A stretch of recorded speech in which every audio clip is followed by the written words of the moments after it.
Hoje eu vou compartilhar com vocês um pouco da experiência da Matera em montar uma rede de inovação aberta. Essa rede, na verdade, ela é voltada para negócios, geração de negócios de soluções de internet das coisas. Bem, eu não sei quem conhece a Matera, mas a Matera é uma empresa filha da Unicamp, né, que é o termo que o professor Brito, a Vanessa, utilizou ontem, né? São empresas formadas por ex-alunos da Unicamp, é o caso da Matera. A gente é uma empresa de tecnologia, a gente desenvolve software, sistemas, principalmente para o mercado financeiro, bancos, fintechs. A gente tem atualmente mais de 100 clientes nesse mercado. Bom. Internet das coisas. Eu não vou entrar aqui muito no mérito do conceito, eu imagino que isso, né, todo mundo, a grande maioria, já conhece, tá? Não vou explicar. Mas acho que é interessante notar por que esse assunto, por que esse tema ganhou tanta relevância nos últimos anos, nos últimos 2, 3, 4 anos. Né? Sendo que, né, o que é a internet das coisas? São sensores, atuadores, hardware, internet. Na minha época, né, quando eu estudava na Unicamp, no século passado, já tinha isso tudo aqui, inclusive a internet. Né? Por que isso ganhou relevância? Escala. Né? Acho que a palavra-chave é justamente escala. E essa escala, ela aparece, ela se reflete, eu diria que em 3 fatores importantes, que eu costumo chamar que é a tempestade perfeita. Tá? Então, essa estatística ela já está antiga, né? É de 2 anos atrás, mas ela mostra que mesmo no Brasil, com problemas de infraestrutura que a gente tem, a abrangência da rede aqui no país já é muito grande, tanto a banda larga fixa quanto conexões móveis. Né? Então, mais da metade da população já em 2015 usava internet, esses números com certeza já são maiores. Então, a rede hoje ela é muito mais abrangente. Existe um movimento, né, de barateamento de hardware, né, a famosa lei de Moore, e hoje a gente consegue ter hardware poderoso, que consegue fazer, tem capacidade de processamento bastante relevante, a um preço muito barato. Quando eu falo muito barato, é 10, 20, 30 dólares para você comprar uma plaquinha com hardware, com um mini computador, vamos dizer assim. Mesma coisa com sensores, diversos tipos de sensores hoje em dia, de temperatura, de umidade, giroscópio, enfim. Tudo isso hoje muito barato, na casa de dólares. Tá? E voltou, na verdade, né, um conceito antigo, que é o faça você mesmo, né? Que hoje o pessoal chama de cultura maker. Então, tem muita coisa hoje na internet, muito vídeo no YouTube, muita receita, né, assim que o pessoal fala, para você desenvolver soluções, por exemplo, para automatizar a iluminação da sua casa, o ar-condicionado do seu escritório. Né? Então, isso hoje está tudo muito fácil, muito prático de usar. Então, esses 3 fatores, né, a questão da internet, do barateamento do hardware e dessa cultura hoje de compartilhamento, essa cultura maker, eu acho que levou a esse cenário que a gente tem hoje de interesse da internet das coisas. Eu trouxe um exemplo aqui, não sei, alguém conhece o Netflix Socks? Alguém? Não? Oh, isso aqui é bacana, isso resolve um problema muito importante da atualidade. Tá? Acho que todo mundo tem Netflix, ou pelo menos já viu, né, já assistiu. Quando você assiste uma série de TV no Netflix, né, para quem não conhece, ele vai passando os episódios. Né? Principalmente se tiver mais de uma temporada, ele vai, manda bala. Né? E às vezes a gente dorme, né? Quem tem filho pequeno, às vezes acaba cochilando, às vezes no sofá e tudo mais. Então, essas meias, né, quem criou a receita foi o próprio Netflix, ela detecta quando você dorme, baseado em sensores aí de movimento e tudo mais. E quando ela detecta que você dorme, ela desliga a televisão. Né? Ela atua para desligar a televisão. Então, é um exemplo simples, mais lúdico, né, mas acho que ilustra bem, né, a facilidade que existe hoje. Né, se você for no site, tem a receita, é muito simples. Quem conhece um pouquinho de eletrônica, é um Arduino, um acelerômetro, é uma coisa bem simples, né, para quem conhece um pouco dessa parte de elétrica e eletrônica. Legal, Alexandre, muito bacana, a meia, né, os makers e tudo mais. Mas onde que está o dinheiro? Né? Onde que a gente gera riqueza e captura riqueza? Eu peguei um indicador aqui, né, tem vários, né, se vocês pesquisarem, números, previsões e tudo mais. Eu peguei de propósito a maior cifra que eu achei, tá? De 6 trilhões de dólares, né? As soluções de internet das coisas vão movimentar ao longo de 5 anos. né? Não sei se vai ser 6 trilhões, 2 trilhões, 1 trilhão, 500 bilhões, mas o fato é que existe praticamente um consenso que soluções desse tipo vão gerar bastante riqueza, vão gerar bastante valor que pode ser capturado pelas empresas, tanto grandes empresas quanto pequenas empresas. E não é à toa, né, que a gente acabou de ver uma apresentação aqui, uma palestra da HP, né, surgiu lá o assunto da internet das coisas, você vê a Bosch falando isso, a IBM, a Amazon, né, praticamente todas as grandes empresas estão, de alguma maneira, buscando soluções de internet das coisas, oferecer soluções de internet das coisas, né, e você tem muitas startups também. Algumas delas, né, eu contei pelo menos 15 que participam aqui do evento, né, que tem alguma solução baseada em internet das coisas, né. Então, por exemplo, a AgroSmart é uma das startups que está aqui no evento. E onde que vem o dinheiro? Né? Aí é uma visão um pouco mais particular. O dinheiro ele vai vir quando a gente conseguir desenvolver soluções que o pessoal chama de M2M, machine to machine. Por quê? O que é a internet das coisas? São sensores, então, você ter uma solução que você consegue monitorar um ambiente, né, com diversos sensores, mandar essa informação de alguma maneira para um servidor central que vai agregar esses dados, vai analisar esses dados e, de maneira o mais automática possível, agir sobre o ambiente, isso vai gerar riqueza. Isso vai gerar ganho de produtividade, isso vai reduzir risco de acidentes e tudo mais.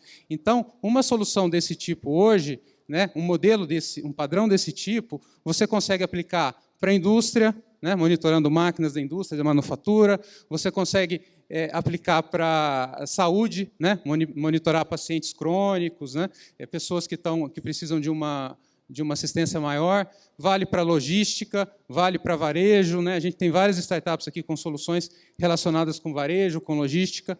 Então, realmente um potencial muito grande, ela é uma solução nesse aspecto horizontal, essa arquitetura horizontal. E aí que eu acho que tem o valor, aí que tem a riqueza que precisa ser capturada.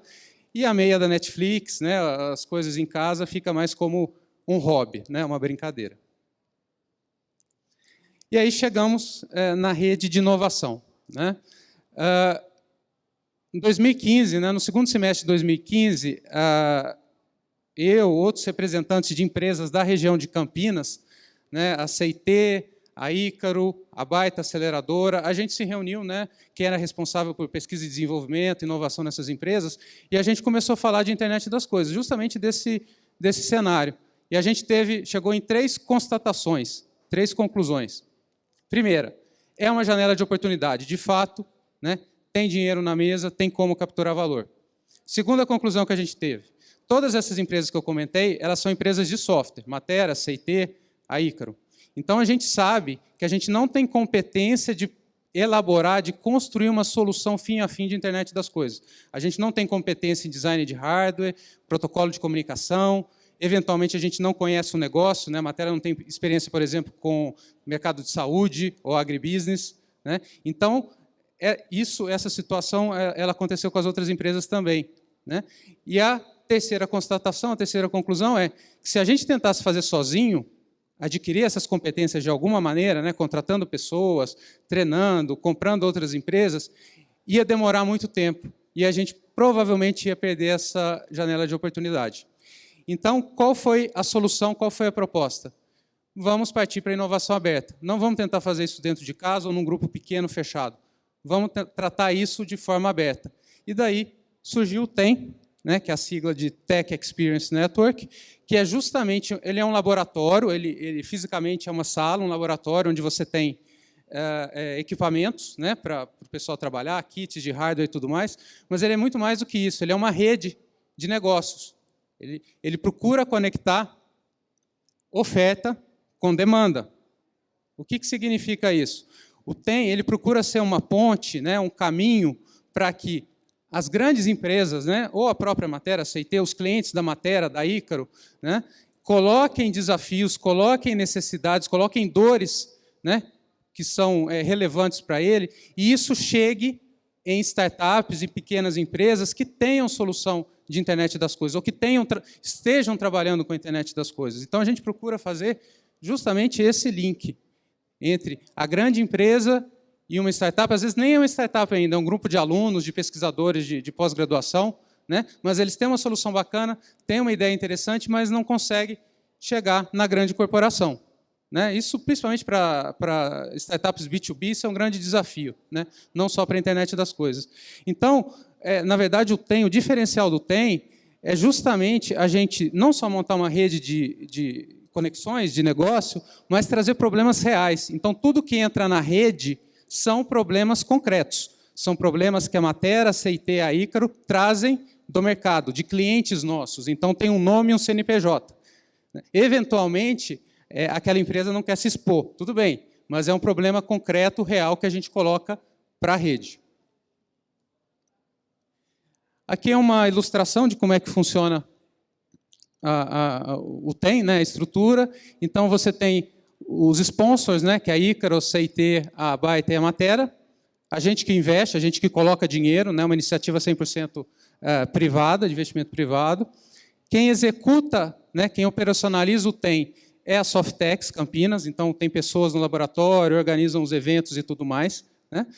A gente tem parceiros de tecnologia que cedem materiais, licença de software, disponibilizam instrutores para treinamentos, né? E você tem aqui, né, mais na borda, as conectadas, né? Os membros dessa rede, né?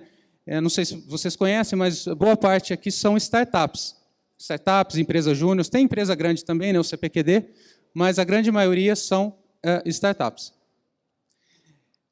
O laboratório ele fica em Campinas, fica numa localização estratégica, está aqui embaixo, né, o símbolo aqui.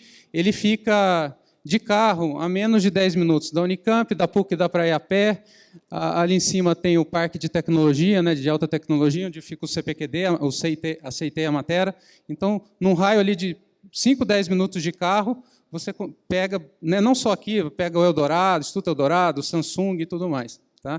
Então, a gente procurou aproveitar essa vocação de Campinas, né, e ficar realmente num ponto bem próximo ali do coração de pesquisa e tecnologia da cidade. Como é que funciona? O TEM ele é dividido em dois espaços, duas áreas. O espaço aberto e o espaço, a área fechada, privada, né? Então, tudo que acontece no laboratório, naquele local que eu mostrei perto da Unicamp, são iniciativas do espaço aberto. Então, lá a gente coloca os desafios.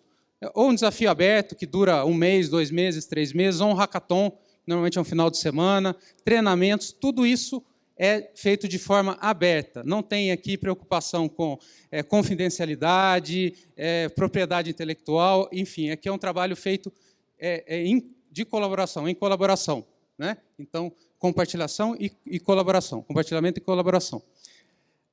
E como é que funciona? Como é que isso gera negócio, então, se tudo ali é aberto? Na verdade, existe o conceito da área privada. Então, quando a gente percebe, as empresas que estão patrocinando, a CIT, a Matera, a Ícaro, a Baita, percebem soluções interessantes acontecendo aqui, que resolvem problemas reais, que a gente levou para o laboratório, para a rede, a gente vai conversar com a equipe, com a startup, às vezes são alunos ainda, né, não montaram uma startup, e a gente vai buscar um acordo para desenvolver aquele produto, aquele protótipo, na verdade, que surgiu na área aberta, né, aquela prova de conceito, num produto que a gente possa oferecer para o mercado. Então, existe uma transição, né, desse espaço aberto para um espaço, para uma área privada, que basicamente aí virou algo corporativo, né? Como é que funciona essa transição? Depende, a gente no início tentou pensar, vai ser royalties, vai ser licenciamento, vai ser equity, e a gente chegou à conclusão, cada caso é um caso. Então, cada situação que a gente vê uma proposta interessante, vai depender se a startup já existe, se a startup já tem tração, se é um grupo de alunos, e aí a negociação ela vai ser diferente. O que a gente se preocupa muito, e isso é uma preocupação que eu acho que as startups também têm, é de buscar sempre uma relação ganha-ganha, né? Quando a startup fala de se relacionar com uma grande empresa, sempre fica com o pé atrás, né? Vão roubar a minha ideia, ou estão pensando em contratar mão de obra barata. Então, a gente tenta garantir que seja um relacionamento ganha-ganha para dar sustentação para isso aqui. Senão, não vai durar, né? A gente não vai ter massa crítica. Então, para vocês terem uma ideia do tamanho da rede atualmente, a gente tem 35 empresas conectadas, não tem nenhum custo para se conectar na rede, então todas as empresas conectadas, elas recebem os avisos dos desafios, elas podem participar dos desafios, dos treinamentos, os treinamentos também são sem custo. A gente tem mais de 500 pessoas físicas conectadas, né? Normalmente alunos de graduação, pós-graduação, pesquisadores, né? Os próprios funcionários das empresas da matéria da CIT não estão nessa conta aqui, né? Eles podem participar também do laboratório, não há restrição alguma, né? Como pessoas físicas, né? E a gente treinou mais de 200 pessoas. A gente começou em março do ano passado, então estamos para completar 1 ano. Tá? E, do ponto de vista desse cenário, né? Aberto e fechado, né? Aberto e privado, eu tenho um exemplo, né? A gente ainda está começando, mas eu tenho um exemplo já de um processo de transição bem recente. A matéria ela fez um hackathon no início de dezembro, né? Ela organizou um hackathon em virtude de uma necessidade de um cliente da matéria, uma grande empresa de logística. Então, a gente fez um hackathon de internet, soluções de internet das coisas para o mercado de logística, mais especificamente para pagamento de frete, para pagamento do motorista, pagamento do combustível, né? A gente teve a participação de 10 equipes nesse hackathon, e dessas 10 equipes, 2 soluções elas despertaram o interesse da grande empresa. Essas 2 soluções foram desenvolvidas por grupos de alunos. Então, a gente agora está fazendo um trabalho de mentoring, de coaching, para, com esses alunos, estruturar um pouquinho o modelo de negócio, né? Avançar um pouquinho no protótipo, para a gente chegar no cliente final da matéria e apresentar algo mais consistente, né? Algo que, né, pelo menos tenha algumas hipóteses para a gente validar. Então, esse é um movimento que a gente vem tentando fazer. Tá? O próximo. Aqui estão os contatos, né? Tem a página do Facebook, e-mail, telefone, etc. Né? O que a gente está buscando? A gente quer ampliar a rede. A gente quer que mais startups se conectem à rede, né? Isso é muito importante. A gente quer que grandes empresas também se conectem à rede, participem dessa rede, né? Participem via uma coordenadora, né? Uma das patrocinadoras da rede, caso não queira participar diretamente, né? A gente quer se conectar a outras redes, a gente não quer ficar isolado, né? Quem sabe a gente se conecta à rede aqui do próprio 100 Open, né? É uma possibilidade. E, quem sabe, novos coordenadores. A gente pensa em replicar no futuro esse modelo que a gente está fazendo em Campinas em outras cidades, porque ele tem uma característica geográfica, né? Ali a gente aproveita essa vantagem geográfica de Campinas, mas, obviamente, existem outras cidades que a gente poderia ampliar, né, essa rede, ter outros pontos de conexão do TEM. Então, também, se alguém tiver interesse, quiser conversar com a gente, né, a gente precisa de parceiros, a gente não vai... Né, a matéria ela fica em Campinas, São Paulo, Rio, né, ela não tem uma filial em Minas, no Nordeste. Então, se tiver alguém interessado, a gente pode compartilhar a experiência e tentar replicar esse modelo para outras cidades, para os outros locais e conseguir massa crítica. O que a gente quer aqui, desde o início, é gerar negócio. Né? Como é uma iniciativa privada, é um budget, né, que sai das áreas normalmente de P&D, de inovação, a gente tem que mostrar resultado também. Então, tem essa pegada, né, tem esse ponto que a gente quer, de alguma forma, se diferenciar, às vezes, de outras iniciativas que têm um caráter mais de formação, de capacitação ou de amadurecimento do ecossistema. Né? A gente quer ajudar nisso também, a gente dá treinamento, dá curso, mas o nosso foco realmente mais de curto prazo, vamos dizer assim, no sentido de pegar problemas reais, dores que as empresas têm, que elas já resolvem de alguma maneira, mas não estão satisfeitas da maneira como elas resolvem hoje, e tentar achar alguma solução inovadora usando a internet das coisas, combinando startups, médias empresas, as coordenadoras, os parceiros, IBM, Amazon, enfim, né? E oferecer uma solução completa, uma solução eficaz para a grande empresa, para o cliente final. Muito obrigado. Estou à disposição aí para conversar depois.